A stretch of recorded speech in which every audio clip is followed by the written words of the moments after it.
새아침의 말씀입니다. 서울시 양천구 곰달래로 새물결교회 이정철 목사입니다. 하나님께서 허락하신 수요일 새날 새아침 주님의 이름으로 문안드립니다. 오늘 하루도 주님보다 앞서지 않고 성령 따라 승리하는 하루 되시기를 축복합니다. 오늘 함께 나누실 말씀은 시편 23편 1절에서 6절까지 말씀으로 회복의 섬 지라도를 아시나요? 제목으로 말씀 전하겠습니다. 목사님, 이번 휴가 어디로 가세요? 주일 아침 복도에서 만난 한 집사님이 문득 하신 질문인데요. 제가 고민 중이라 그랬죠. 그분이 그래요. 목사님, 매년 7월, 8월이 되면 또 어디로 갈지 늘 고민이라는 거예요. 사실 정말 그래요. 하나에 열심히 일한 자신과 수고한 아내, 그리고 공부에 지친 자녀들, 이렇게 가족들을 위해 어디로 휴가를 떠날 것인지 고민하는 본격적인 휴가철이 되었습니다. 혹시 애청자 여러분, 어디로 휴가를 떠날 것인가 갈 곳을 정하셨나요? 아니면 여전히 고민 중이신가요? 혹시 휴가지를 못 정한 가정이 계신다면 제가 정말 추천해드릴 신박한 휴양지, 좋은 섬이 하나 있어서 소개하려고 해요. 아마 제주도는 많이 가보셨을 테고요. 혹시 지라도라고 들어보셨나요? 네, 지라도입니다. 듣자니 우리나라 섬이 3,358개라고 하는데요. 지라도는 아마 처음 들어보셨을 거예요. 왜냐하면 우리나라 지도에는 없습니다. 그러면 해외에 있는 섬이냐? 사실 그것도 아니에요. 궁금하시죠? 지라도는 사실 성경에 나오는 섬인데요. 다윗을 비롯해서 수많은 하나님의 사람들이 자주 쓰는 표현에 나오는 단어가 지라도예요. 한번 기억해 보세요. 다윗이 종종 그러죠. 내가 어떠어떠할지라도. 지금 내 상황이 어떠어떠할지라도. 자, 이런 표현은 다윗뿐만 아니라 하나님의 사람들이 성경에서 많이 사용했어요. 진짜 좋은 휴가지 추천받을 줄 알았는데 아침부터 속았네. 실망하실 분이 있을 것 같은데요. 조금만 더 들어보세요.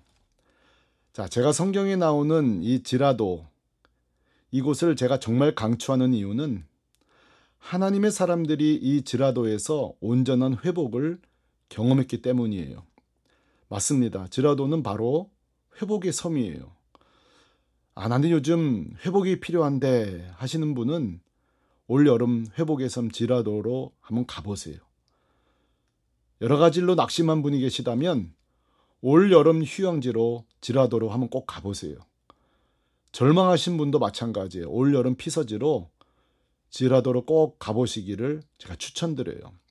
자, 그러면 하나님의 사람들이 이 지라도에서 어떻게 회복되었는지 구체적으로 한번 살펴보겠습니다.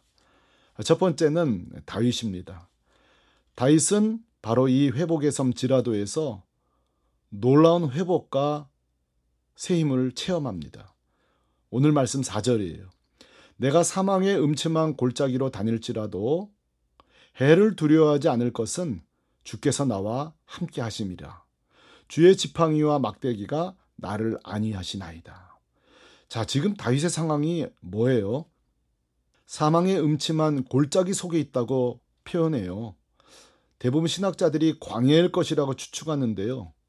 여러분, 광야는 어떤 곳이죠? 아무것도 없는 곳이에요. 먹을 음식도, 마실 물도, 짐승으로부터 보호도 못 받는 곳이 광야예요. 내리쬐는 볕에 사람이 타들어가는 살 수 없는 곳이죠. 그래서 다윗이 말한 거예요. 나는 지금 사망의 음침한 골짜기에 있다. 오늘날 우리말로 말하면 죽을 맛이다 이 말이에요. 자, 그런데 보세요. 다윗이 이렇게 말해요. 내가 두려워하지 않는 것은 하나님께서 나와 함께 하심이라. 보세요. 몸은 지금 광야에 있어요. 사망에 있다고요. 그러나 그 영혼은 지금 하나님 품에 있어요. 그러니까 이렇게 말하는 거예요. 내가 사망의 음침한 골짜기로 다닐지라도. 이 지라도는 하나님이 함께 하시는 영혼의 섬이에요. 모든 어려움 속에서도 우리를 회복시키는 회복의 섬입니다. 저는 생각해봐요. 오늘날 사망의 음침한 골짜기에 계신 대표적인 분들이 누굴까? 저는 암 환자들이라고 생각해요. 제가 만난 암 환자 성도들은 하나같이 이렇게 말씀하세요. 목사님, 처음 내가 암이라는 말을 듣는 순간에 내가 죽었구나 하는 생각이 들더라는 거예요. 오늘 다윗의 표현대로 사망이구나. 자, 이때 중요한 순간이에요. 왜죠?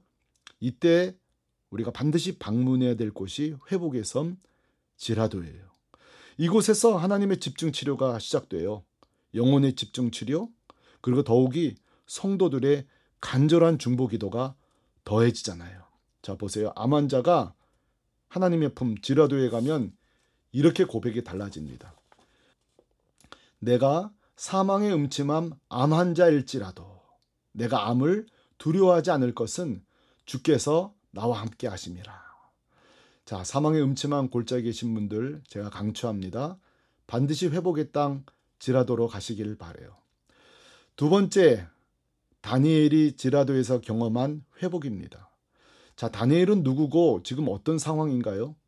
다니엘은 바벨론으로 끌려온 포로 중 하나로서 뛰어난 용모와 지혜 덕분에 왕실에서 최고의 교육과 혜택을 받습니다. 그리고 바벨론의 모든 명령을 따르는 신실한 자가 됩니다. 딱 하나만 빼고요. 뭐죠?